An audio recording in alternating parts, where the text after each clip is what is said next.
मित्रांनो नमस्कार। आज तुमच्यापर्यंत येण्याचा आमचा हा जो प्रयत्न आहे, सत्य मान्य हा जर गुन्हा तर करू आम्ही पुन्हा पुन्हा या सिद्धांतावर आम्ही ठाम आहे। आणि त्या अनुषंगाने ठाणे कोपरीमध्ये स्टेशन परिसरामध्ये बसणारा जुना कपडा मार्केट स्वर्गीय धर्मवीर आनंद दिघे यांनी सुरू केलेला सर्वसामान्य गोरगरीब त्यावर उदरनिर्वाह साधून आपल्या कुटुंबाचा परिवार चालेल ह्या भावनेनं 40 वर्षापूर्वी स्वर्गीय धर्मवीर आनंद दिघे साहेबांनी हा जुना बाजार मार्केट सुरू केला। पण मात्र तोच बाजार आपल्याला कुठेतरी बंद पाडण्याचा कट बघायला मिळतोय। आणि आपण माझ्या पाठीमागे जर बघत असाल तर ही संपूर्ण जी मंडळी आहे गेल्या 40 वर्षापासून स्वर्गीय धर्मवीर आनंद दिघे यांनी सुरू केलेला हा बाजार, मात्र हा बाजार आहे तो कोणत्या ना कोणत्या कारणावरून हा बाजार उठवण्याचं काही राजकीय षडयंत्र होतंय का? काल आमच्याकडे अनेक इथल्या महिला आहेत या ठिकाणी आलेल्या आहेत। खऱ्या अर्थानं स्वर्गीय धर्मवीर आनंद दिघे साहेब यांनी सुरू केलेला हा बाजार आपण बघू शकतोय। खऱ्या अर्थानं इथे या ठिकाणी महिला मोठ्या संख्येने उभं झालेल्या आपण त्यांच्याकडे जातोय। नक्की काय प्रश्न आहे आपण त्यांच्याकडे जातोय। दीदी 40 वर्षापूर्वी स्वर्गीय धर्मवीर दिघे साहेबांनी सुरू केलेला हा जुना कपडा मार्केट काय आपल्याला त्रास आहे? आपल्याला जर स्थानिक विनाकारांची कंप्लेंट अर्ज देता महानगरपालिका कोणी लोक कंप्लेंट करतात, लोकल लोक इकडचे। आणि 40 वर्ष पहिले आनंद दिघे साहेब जागा दिलेली सभागृह जे हॉल आहे ते वरती आहे आणि खाली जुना कपडा मार्केट म्हणून जे बोर्ड होतं पहिला लावलेलं ते काढून त्यांनी कुठे ठेवलं त्याचे माझा प्रश्न काय? ताई माझा प्रश्न आहे, ज्या ठिकाणी मारुतराव शिंदे आपल्याला जो सभागृह बघायला मिळतोय त्या ठिकाणी जो जुना बोर्ड होता जुना कपडा मार्केट म्हणून तो बोर्ड गेला कुठे? ते आता सर्वसिंगचं काम करणारे शैलेश शिंदे साहेब यांनी कुठे ठेवलं अजूनपर्यंत आम्हाला दिलंच नाही, ते देतच नाही। आता लावतो उद्या लावतो बोलतो आणि बोर्ड देत नाही। आता तुम्हाला ह्या ठिकाणी बसण्यासाठी तुम्हाला कोण त्रास देतो? इथं स्थानिक लोकल लोक लोकल बाकी तुम्हाला कोणाचा त्रास नाहीये।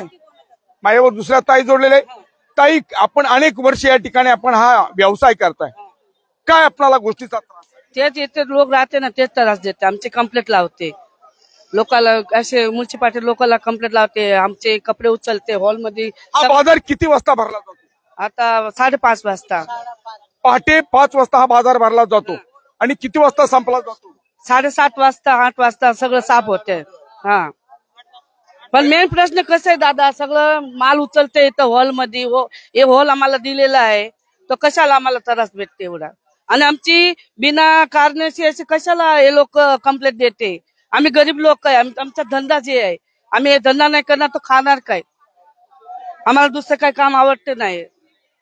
मित्रांनो, स्वर्गीय धर्मवीर आनंद दिघे यांनी सुरू केलेला सर्वसामान्यांसाठी हा जो असणारा जुना कपडा मार्केट, यावर आपल्या कुटुंबाचा उदरनिर्वाह साधण्यासाठी दिघे साहेबांनी सुरू केलेला बाजारच मात्र काही राजकारणी मात्र डाव होतोय का हेही पाहण्याची आहे।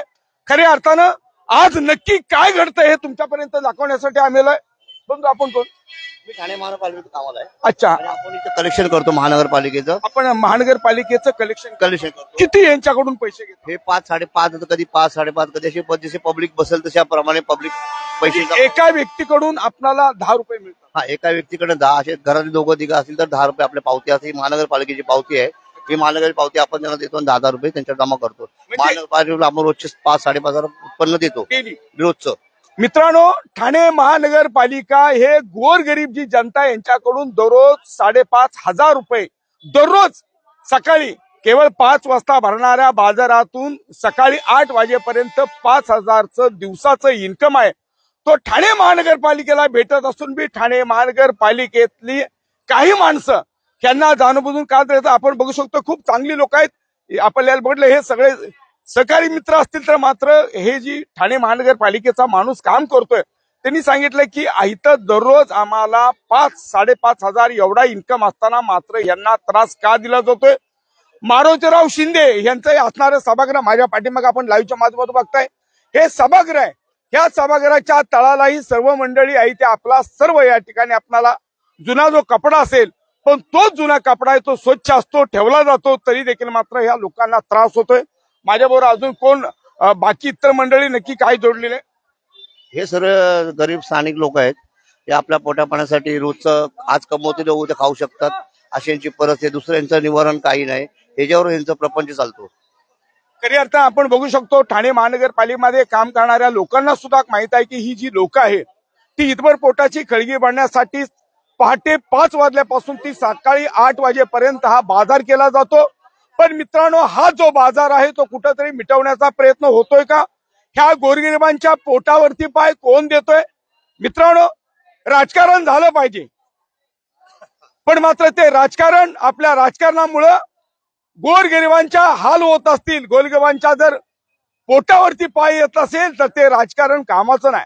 पाठीवरचा मळ आहे ते मुदून जातो, पण मात्र पोटावरला आघात आहे तो कधीच मिटला जात नाही। त्यामुळे मित्रांनो, राजकारण करणाऱ्या राजकारणानो आपण जरूर राजकारण करा, पण आपल्या राजकारणापायी जर एखाद्या गोरगरिबांच्या पोटावर पाय मिळत असेल, अनेकांचे संसाराला खीळ बसत असेल तर असं राजकारण कामाचं नाही। आणि त्यामुळं ठाणे कोपरीच्या परिसरामध्ये, सिद्धार्थनगर या परिसरामध्ये, स्टेशन परिसरामध्ये स्वर्गीय धर्मवीर आनंद दिघे यांनी सुरू केलेला हा जो बाजार आहे तो मोडीच कोण काढते? आणि त्यासाठी आपण यासाठी कुणाला भेटणार आहात? शिंदे साहेबांना भेटणार आहात?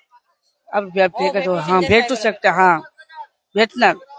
मित्रांनो, महाराष्ट्र राज्याचे उपमुख्यमंत्री सन्माननीय एकनाथ संभाजी शिंदे यांच्याकडे ही लोक भेटणार आहेत। पण मात्र जे राजकारण होते, पण आपल्या राजकारणाचे आट असतील, तट असतील मित्रांनो, पण मात्र इतभर पोटाची खळगी बांधण्यासाठी पहाटे 4 वाजता हा बाजार बनवून राहिला लोकांचा दोष काय?